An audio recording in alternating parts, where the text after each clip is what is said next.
This is very, very important. And gold, going back to gold, as we see it, gold has to stay above the $4,000 an ounce range. Once it solidifies above that, then we see it going much higher. So you're going to see more and more job cuts, and then they say AI is going to cut a lot more out of them. Fed slips nearly $30 billion into cash-starved U.S. banking sector. Yep. Barely reported. Barely reported. The banks are going to go bust. There's going to be an office building bust. You're looking at your office occupancy rate only around 55%. And your office vacancy rate is around 20%, was around 11% before the COVID war in 2019. There's going to be huge failures in banks. They're not reporting this. They're not reporting the buildings that are being sold. So going on to your magazine, the Trends Journal, you saw the markets today. The NASDAQ slumped over 2%. The S&P fell over 1%, and the Dow was down 251 points. And that Planetaire shares shed about 8%, right? But they're up more than 150% this year, and they're trading at 200 times earnings. So here you have the P ratios are way out of line. And now the media is talking about the AI bust. And we call it the dot-com bust 2.0. They're way overinvested in these companies. And again, that's your magazine cover going back to February 5th of this year. And we called it on January 28th. Oracle fell 4% lower, but their stock's up some 50% this year. I mean, it's ridiculous. The crash could well be happening now.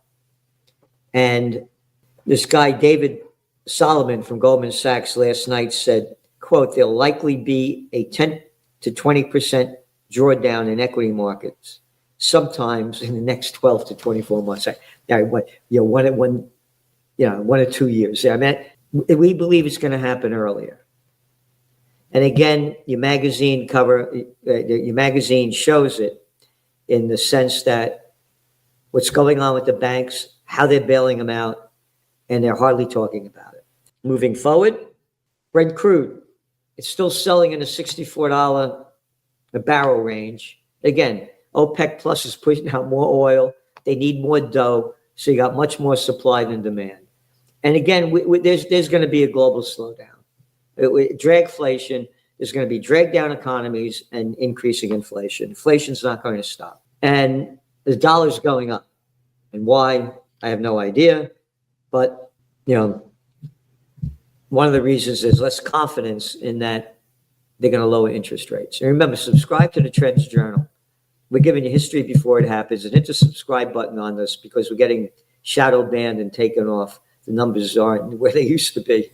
And again, we're giving you what nobody else in the world is giving you for the grand total of $2.59 a week in the Trends Journal. So really, hit the link, subscribe, and spread the word. Bitcoin was down below $100,000 a coin. It was high as what, $124,000, but it's still way up there. And now it's like its lowest number, for a while. So we're still bullish on it because the Trump team is in it, and they're going to keep. Nothing goes straight up or straight down. And again, I want to make it really, really important. Watch this election and what happens in New York City today. This is very, very important. And gold, going back to gold, as we see it, gold has to stay above the $4,000 an ounce range. Once it solidifies above that, then we see it going much higher. And again, the wars are ramping up in the Middle East and Ukraine. And here, you got just a couple of articles here. Israel violates ceasefire agreement. Netanyahu orders powerful strikes on Gaza. Israel stealing more Palestinian land, begins dividing Gaza in half. Israel violates ceasefire, continues to bomb Lebanon with U.S. support. And they're also bombing Syria, taking more land from them. It's going to keep ramping up. And the Ukraine war is ramping up. They're hitting important oil sites in Russia. And we said this was going to happen. And by the way, because of the sanctions that the United States put on Russia with oil. Remember Joe Biden, Genocide Joe, who stole about $250 billion of our money to keep the Ukraine war going? He said Putin's going to pay the price. No, the Germans are paying the price. The cost of energy in Germany has gone up nearly 33% since the years.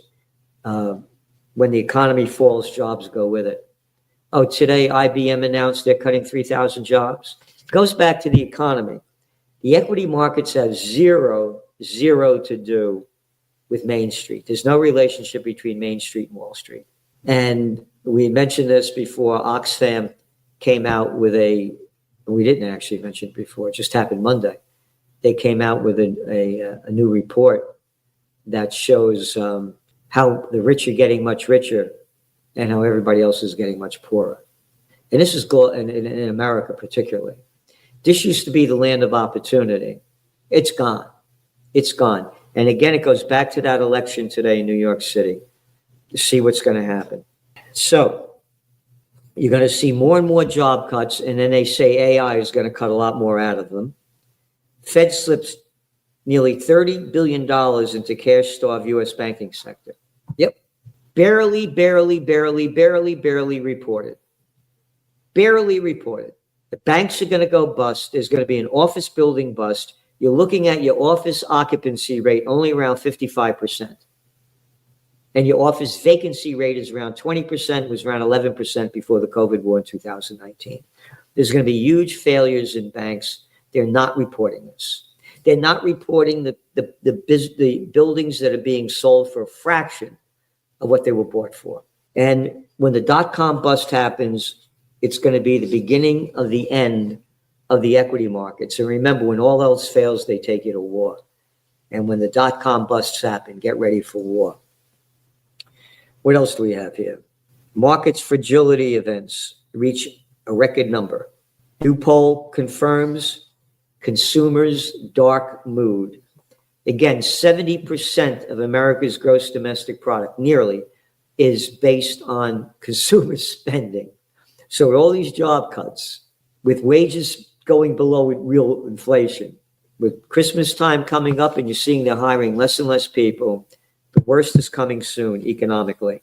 And article, new trade agreement leaves key issues unresolved.